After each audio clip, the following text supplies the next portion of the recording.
কে আসবে মনে হচ্ছে? আমাদের কৃষ্ণনগর বিধানসভায় বিজেপি প্রার্থী ফারুকনাথ চ্যাটার্জি 100 মধ্যে 100 গ্যারান্টি আসবে। 100 গ্যারান্টি আসবে? গ্যারান্টি আসবেই। এত ভরসা? এত ভরসা কেন? কেন বলতে তৃণমূল তো যা করছে সারা রাজ্যে, সন্ত্রাস থেকে শুরু করে মানে সারা পশ্চিমবাংলায় চোরের রাজধানী করে ফেলেছে। যে বিজেপি অন্যান্য রাজ্যে আছে, সে খবর রেখেছেন কি হচ্ছে ওখানে? বাইরের খবর তো সঠিক বলতে পারে না, সবই তো ভুল ভুল ডিসিশন চলে আসে।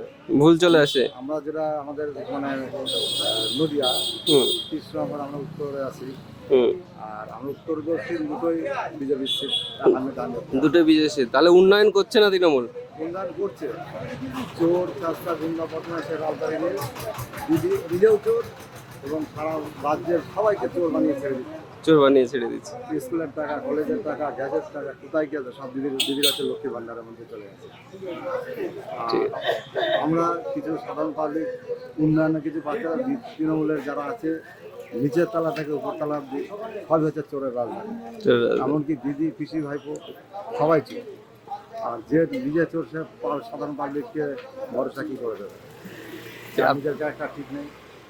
আজকাল কাণ্ডের ঘটনায় এত বড় একটা ঘটনা প্রমাণ সত্ত্বেও ফাইল চুরি, লোপার চুরি সব। কিন্তু রাজ্য সরকার তো দোষীকে ফাঁসি দিল, কিন্তু সিবিআই তো কোনো নিষ্পত্তি করতে পারলো না। সব পয়সা, ওরা সব পয়সা সব ঘুষ করে। সিবিআই তো কেন্দ্রের, নরেন্দ্র মোদীর। নরেন্দ্র মোদীর ওকে তো ঢুকতেই দেয়নি তো। না না, ঢুকেছে পরে সমস্ত কোর্টের অর্ডারে। অত দূর অব্দি আর যেতে পারিনি আমরা। আমরা সাধারণ যেটা ওই টিভিতে দেখতে পাই ফাইল চুরি করে নিয়ে পালাচ্ছে। হ্যাঁ। দিদি কেন ফাইল চুরি করবে? আমার তো বুকের পাটা বলে আসো, তাদের সামনে দাঁড়িয়ে কথা বলবে না। তো বলছিল দলের গোপন তথ্য ছিল, সেই তথ্য ইডি নাকি নিয়ে নিচ্ছিল, সেই কারণে। সে তো গোপন থাকতেই পারে। প্রার্থী তালিকায় এই সমস্ত তথ্য ছিল। সব না, সব কয়লা চুরি, বালি চুরি, বালি চুরি। সব চোরের ফাইল হচ্ছে দিদির হাতে। দিদি নিজেই চোর, তার একজন কি করবে?